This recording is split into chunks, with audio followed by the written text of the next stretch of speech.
Okay, so I know it's only been a couple of days, but as you can see, the body is finally off the chassis. And I say that word finally because boy was it a mission. Your chassis rails, as I've previously said on the last video, are quite literally wooden beams that run all the way back to the wheel arch. And then you pretty much just have a wooden slat floor, which is a fence post, and a second fence post stacked on it to create some support, which I'd be very surprised if they let pass in this day and age in New Zealand, especially in this condition. Our silly Warrant of Fitness rules won't make it, but anyway, that's a different story. This is what made it interesting. There isn't any wood on this entire left front corner other than that one little horizontal pane that runs along here.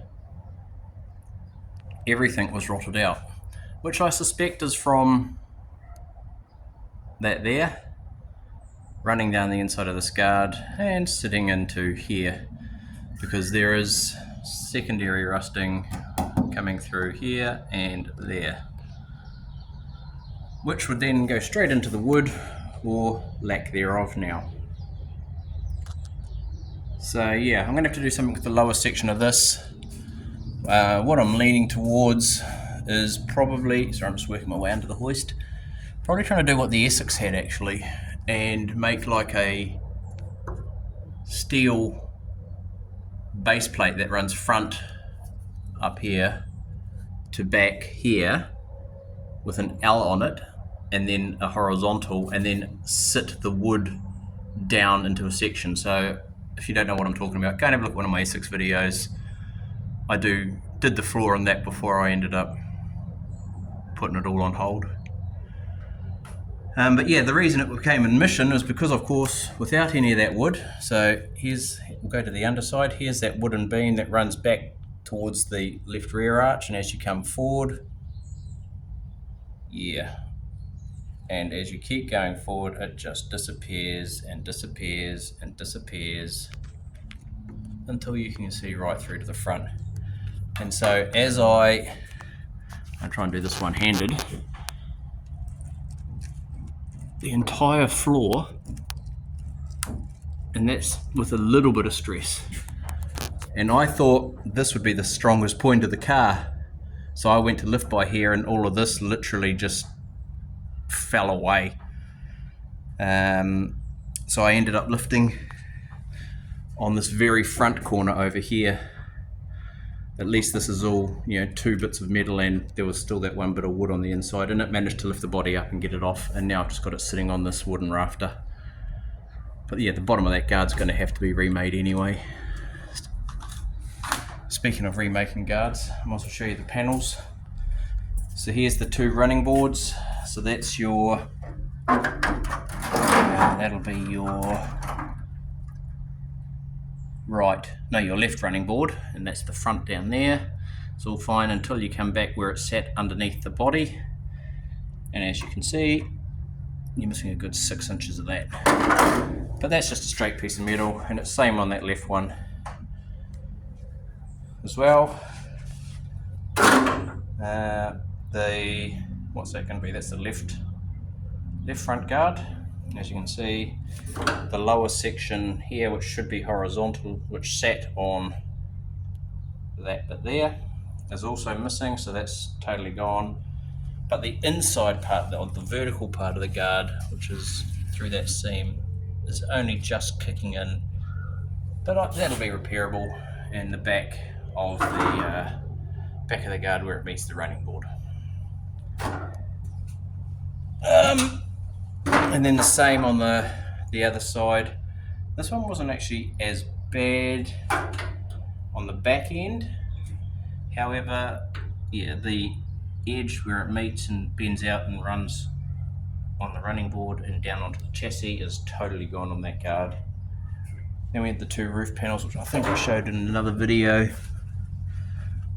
And we've got the, what's that going to be? That'll be your left rear guard. This is the best guard out of the lot, and considering there was a rust spot just down in here on the chassis, that's the only bit of rust on the chassis, this left guard was actually bloody mint. Except for the bottom edge where it meets the running board again, just a little bit of panel steel could be welded back into there, and we're off and going with that guard. However, the same can't be said for the right rear guard. As you can see, where it meets the body line and went up under the body, there ain't a whole hell of a lot left in there. So that's going to require a pretty decent patch through there before we can mount something back up into there. Both the corners are actually pretty damn good. There might be a little hole just in here. It's hard to say, I'll know once I start grinding it out. And it's the same on the other side. Even though I haven't started grinding it out, you can see there's a little hole just there. But we'll get in, that's easily repairable. That's just some panel steel and time and welding. But now that we've got that off, yeah. And the chassis off, we'll take the chassis outside, give it a pressure blast, get some of the shit off it, and then start working on the body to try and preserve what we can, and then start working on the wood and coming up with a floorboard design. Because like I said, while I'd love to leave it fully wooden, I don't like that setup when you compare it to, say, the likes of the Essex. Though I'm not convinced about doing a full steel floor. I think that's a bit of overkill. Plus I don't know what I'm doing drivetrain wise yet. As much as I'd love to keep the 4-cylinder and get it back in and going, it's sat outside with no sump on it. I found wasp nests and spiders nests and God knows what on that. And I've had oil in it for 2 weeks, sprayed WD-40 up the inside of the bores, and I still cannot get the thing to budge, so I'm not liking my chances at this stage. Put it into neutral, gearbox will spin, but yeah, as soon as you engage something, nothing happens whatsoever.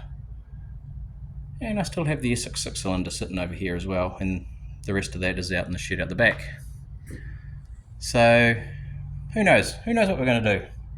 We'll come up with a solution, and you'll see it in one of my next videos.